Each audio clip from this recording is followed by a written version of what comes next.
C'est l'histoire de 5 animaux. Un manchot, un singe, un cochon, un éléphant et une vache. Ils habitent ensemble dans une toute petite maison. Ils mangent tous ensemble à chaque repas, serrés sur une toute petite table avec des tout petits couverts. Ils dorment tous dans la même chambre, dans des tout petits lits.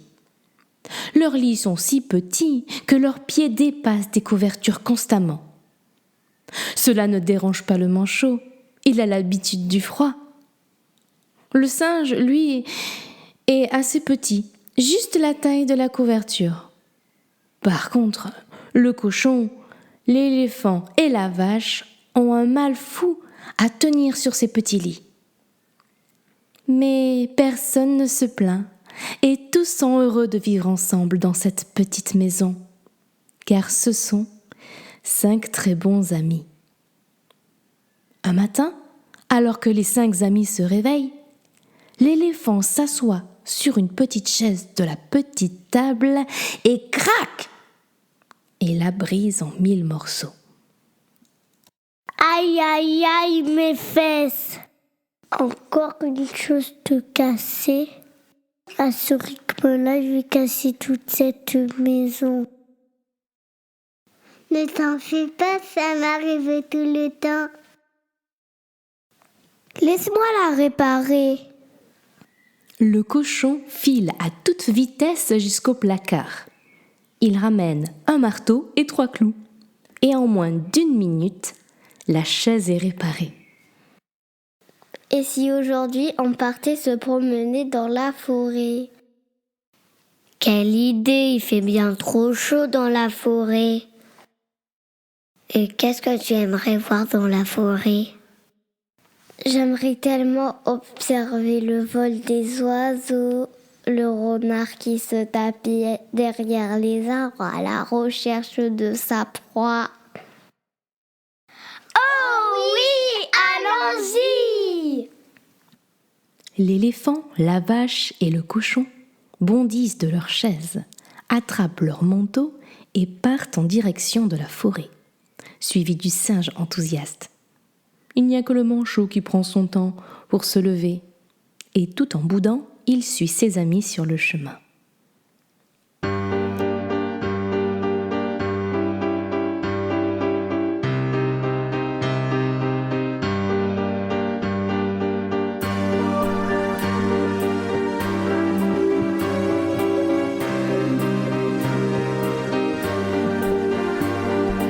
Et si on allait tout dans la forêt, observer la nature, le chant des oiseaux, le vol des libellules, et peut-être même plus.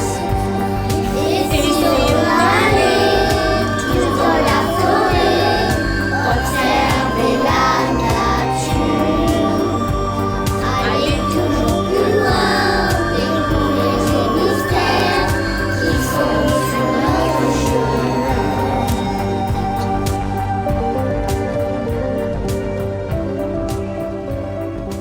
Nos 5 bons amis marchent et marchent encore, toujours tout droit sur le chemin, quand ils arrivent devant une immense rivière. Que cette rivière est agitée, même en nageant, on ne pourra jamais la traverser. Mais que faire? Juste à côté de la rivière, il y a un arbre, et au pied de cet arbre se trouvent 6 oiseaux magnifiques, aux plumes multicolores. Ces oiseaux discutent. Je crois que ces animaux veulent traverser la rivière. Quelle idée, avec un courant pareil, ils se feraient emporter en moins d'1 minute. Tous les oiseaux se mettent à rire. Chut, je crois qu'il nous a entendus. La vache lève la tête et dit aux oiseaux: Je ne vois pas ce qu'il y a de drôle, on va juste traverser la rivière. Oh, la rivière, ça ne se traverse pas, à moins d'être un poisson. Moi, je suis un poisson, mais il y a sûrement une solution pour faire traverser mes amis aussi. À moins de fabriquer un radeau, j'ai déjà vu quelqu'un fabriquer un. Mais c'est quoi un radeau? Prenez quelques branches de cet arbre, attachez-les entre elles avec du lierre. Vous obtiendrez un magnifique radeau. Et vous pourrez traverser la rivière. Et les 5 animaux exécutent les consignes des oiseaux. Ils ramassent une branche chacun et les accrochent avec du lierre. Ils se fabriquent en quelques minutes un magnifique radeau. Ils le posent sur l'eau, prêts à traverser la rivière. Quand tout à coup, le courant les emporte à toute vitesse.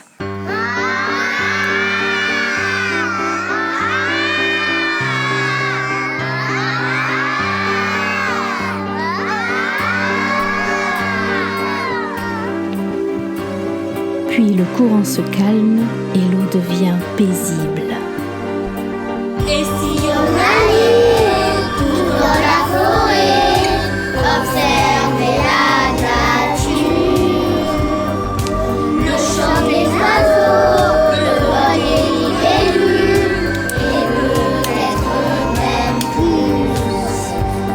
Et si on allait tout dans la forêt, observer la nature, aller toujours plus loin, découvrir ces mystères qui sont sur notre chemin.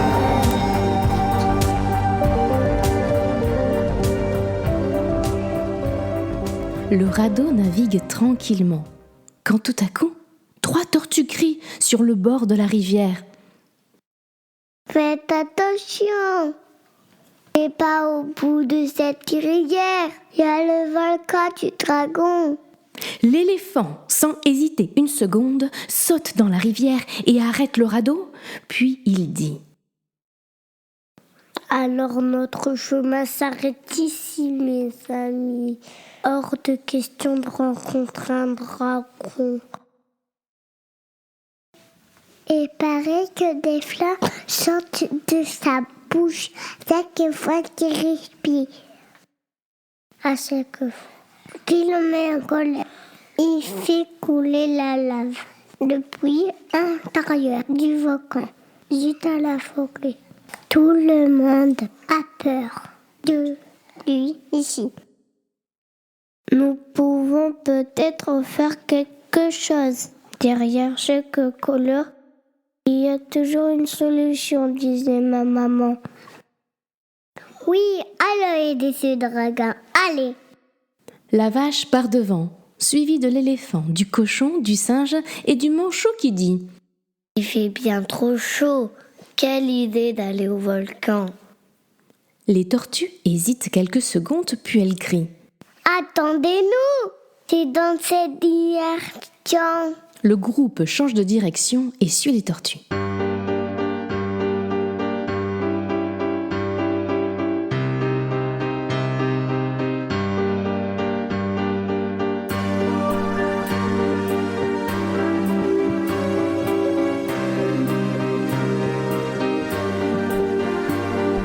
Et si on allait tout dans la forêt, observer la nature,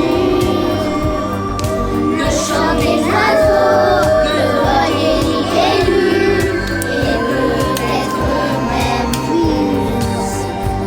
Et si on allait tout dans la forêt, observer la nature, aller toujours plus loin, découvrir ces mystères qui sont sur notre chemin.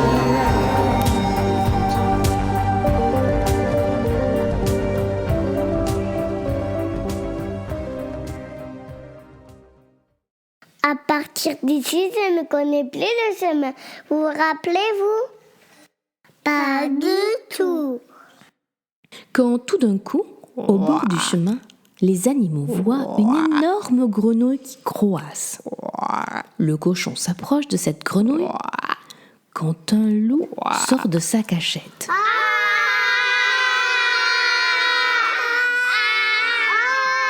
Vous ne voyez pas que je suis occupée? Bonjour, nous cherchons juste notre chemin. Serait-il possible de nous aider, s'il vous plaît? Plus tard, chut! Pauvre loup, cela ne sert à rien d'éviter les grenouilles, comme si on pouvait vous prendre pour l'une d'elles. Ha ha ha! Tu crois vraiment qu'on va descendre et tu vas pouvoir nous attraper? Crois-moi, tu peux toujours attendre. Ha ha ha! Excusez-moi de vous déranger. Serait-il possible de savoir si nous sommes sur le bon chemin pour aller au volcan du dragon? Quoi? Vous voulez aller voir le dragon? On aura tout entendu. C'est pour le village. À chaque fois que le dragon se met en colère, la lave coule et détruit tout sur son passage. On doit faire quelque chose. Oui, évidemment, je comprends. Suivez-moi, c'est par là. Vite, il n'y a pas de temps à perdre. La chouette part devant, suivie par tous les animaux.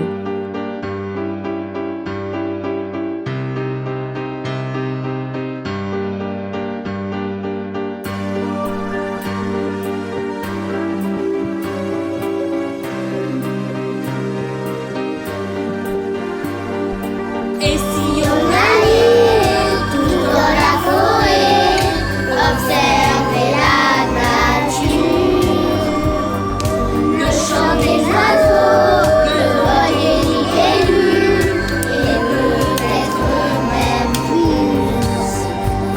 Et si on allait tout dans la forêt, observer la nature, aller toujours plus loin, découvrir ces mystères qui sont sur notre chemin.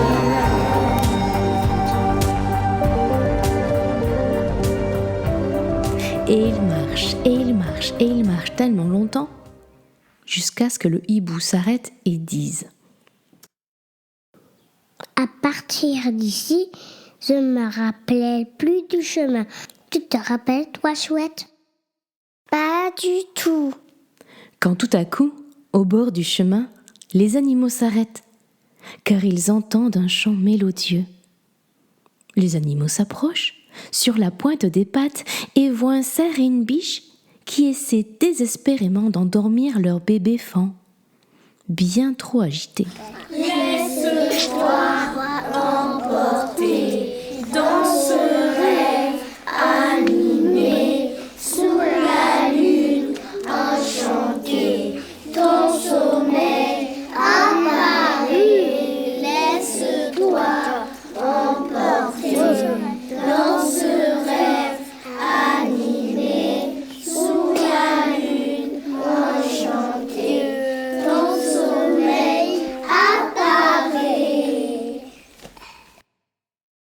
Bonjour, nous cherchons juste notre chemin. Serait-il possible de nous aider, s'il vous plaît? Un chemin, quel chemin? Peu importe, nous sommes bien trop occupés. La biche parle à son bébé.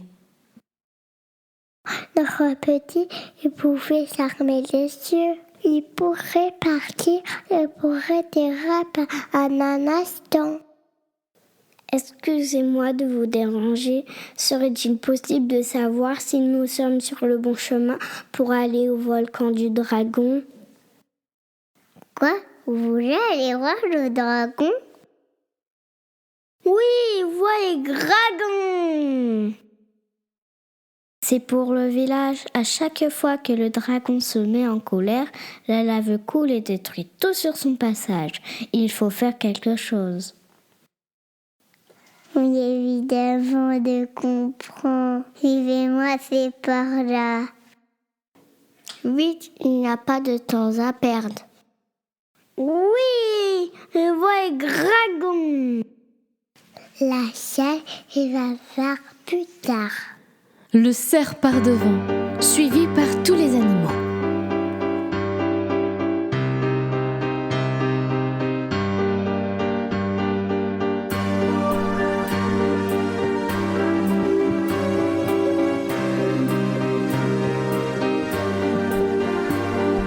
Et si on allait tout dans la forêt, observer la nature, le chant des oiseaux, le vol des libellules, et peut-être même plus.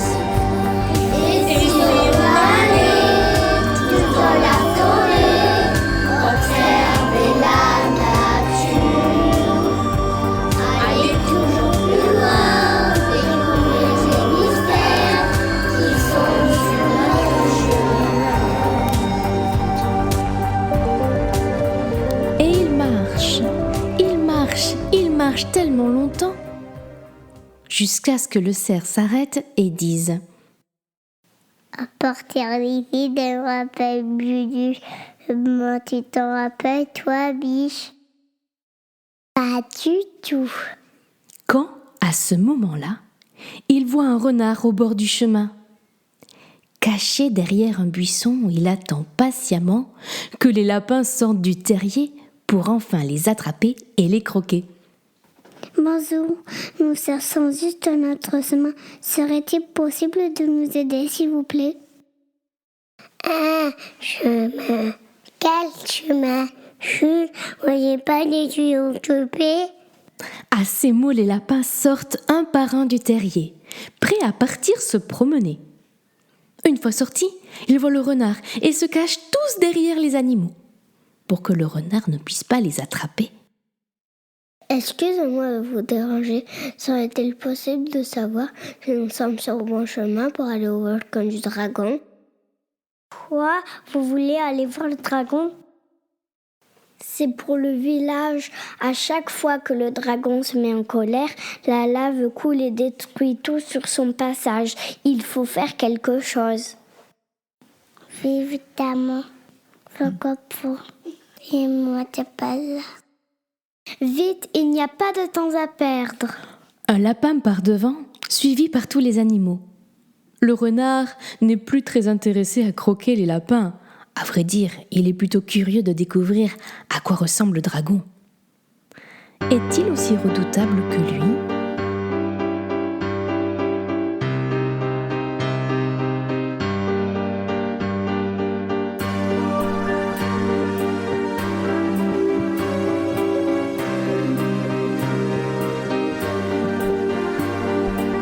Et si on allait tout dans la forêt, observer la nature,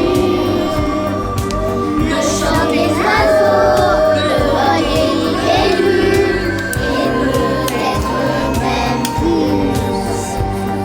Et si on allait tout dans la forêt, observer la nature, aller toujours plus loin, découvrir les mystères qui sont sur notre chemin. Et il marche tellement longtemps, jusqu'à ce que le lapin s'arrête et dise: À partir d'ici, un peu de chemin, appelle Jawana. Pas du tout. Quand, à ce moment-là, arrive un ours poursuivi par un essaim d'abeilles. Il court dans tous les sens et finit par se cacher derrière un arbre. Les abeilles disparaissent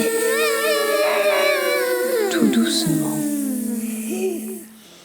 Bonjour, nous cherchons juste notre chemin. Serait-il possible de nous aider, s'il vous plaît? Un chemin? Quel chemin? C'est bon, elles sont parties. Qui ça? Les abeilles, voyons, quelle question. En fait, elles sont toutes parties. Excusez-moi de vous déranger. Serait-il possible de savoir si nous sommes sur le bon chemin pour aller au volcan du dragon? Quoi? Vous voulez aller voir le dragon? C'est pour le village. À chaque fois le dragon se met en colère. La lave coule et détruit tout sur son passage. Il faut faire quelque chose. Oui, évidemment, je comprends. Suivez-moi, c'est par là. Vite, il n'y a pas de temps à perdre. L'ours part devant, sur le chemin, suivi par tous les animaux.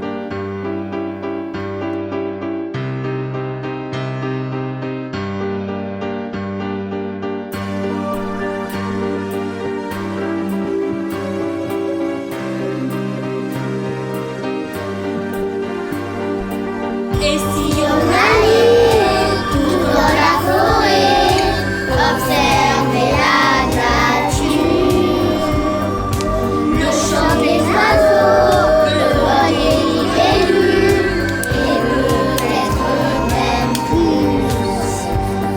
Et si on allait tout dans la forêt, observer la nature, aller toujours plus loin, découvrir les mystères qui sont sur notre chemin. Et il marche, et il marche, et il marche tellement longtemps jusqu'à ce que l'ours s'arrête et dise « Nous voilà enfin arrivés au volcan. Les animaux se remontent les manches et prennent leur courage à deux mains pour grimper le volcan. Ils marchent difficilement.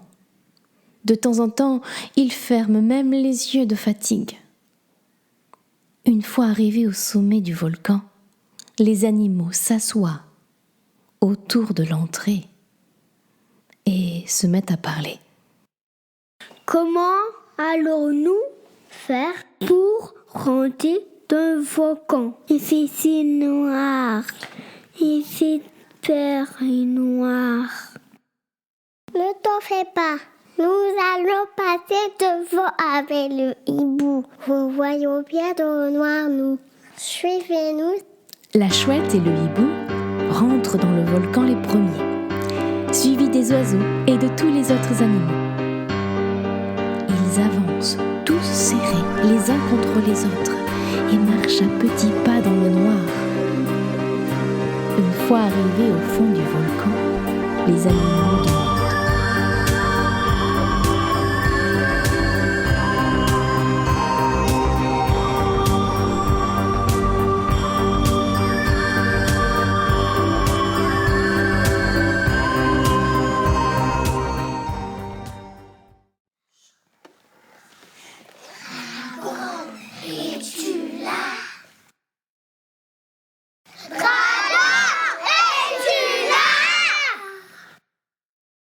quand tout à coup, le dragon se met à cracher du feu et tous les animaux se baissent pour ne pas se faire brûler les poils ou les plumes. Tous les animaux avancent, tout doucement, apeurés, quand à leur grande surprise, ils voient un bébé dragon qui pleure.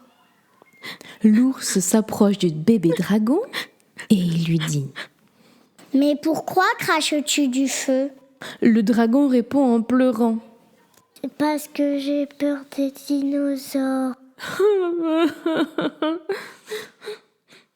Mais les dinosaures, ça n'existe plus depuis longtemps.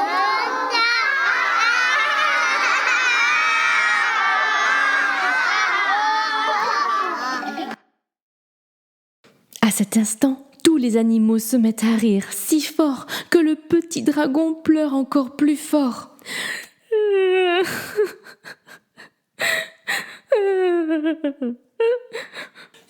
Stop! Pourquoi vous rigolez? Vous n'êtes pas gentil. Ce n'est pas drôle de se moquer. Le lapin s'approche et dit Laisse-moi t'offrir ce bonbon. Il est si bon que tu ouvrieras très vite tes larmes qui ont coulé. C'est bon, c'est doux. Merci mes amis de m'avoir réconforté. Ça me donne envie de vous offrir un cadeau. Suivez-moi, c'est par ici. Le dragon passe devant, suivi de tous ses nouveaux amis.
fabricant qui amène sur une grande salle remplie du sol au plafond de briques magiques. Waouh! Tous ces briques magiques pourraient presque construire un château. C'est pas une si mauvaise idée. Et si on agrandissait notre maison dans la forêt? On ne peut pas rester ici, il fait bien trop chaud. Oui, comme ça on pourrait y habiter tous ensemble. Ça va faire beaucoup de chaises à fabriquer. Monston partout rapporté chez nous. Tous les animaux se mettent en route, suivis du dragon. Une fois arrivés à leur petite maison dans la forêt, ils montent une à une les briques magiques, grâce au dragon qui crache des petites flammes entre chaque brique pour les assembler entre elles. Et savez-vous ce qu'ils ont réussi à fabriquer ? Une magnifique et belle maison magique où vivent maintenant heureux 29 bons amis.